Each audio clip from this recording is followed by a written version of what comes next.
पिछले महीने 12 जून को जो एयर इंडिया का प्लेन क्रैश हुआ था ना, जो अहमदाबाद से लंदन जा रहा था, तो 1 महीने बाद उसकी ऑफिशियल रिपोर्ट आ चुकी है कि एक्चुअली हुआ क्या। सिंपल भाषा में समझाता हूँ।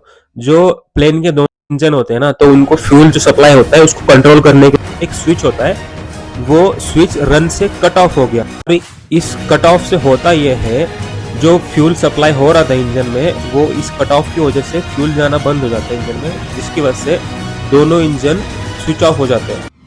और जब इसके अलावा कॉकपिट वॉइस रिकॉर्डर की बात सुनी गई ना, मतलब कॉकपिट वॉइस रिकॉर्डर वो होता है जो उस कैबिन में जो भी कैप्टन बात कर रहे होते हैं उसको रिकॉर्ड करता है। तो सुना गया, एक पायलट दूसरे से पूछता है why did you cut off, तो दूसरे का रिप्लाई ये था कि आई डिडंट, मतलब मैंने कट ऑफ नहीं किया।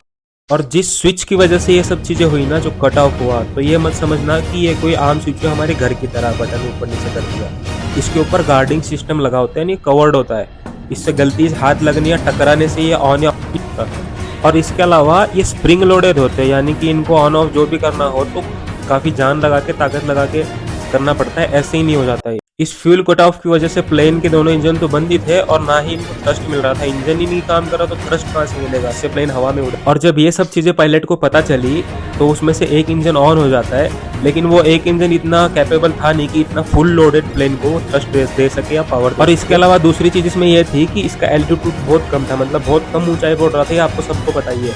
अगर यही ऊंचाई इसकी ज्यादा होती तो दोनों इंजन रिस्टार्ट करने का मौका मिलता, कि वजह से आज कहानी कुछ और हो सकती थी।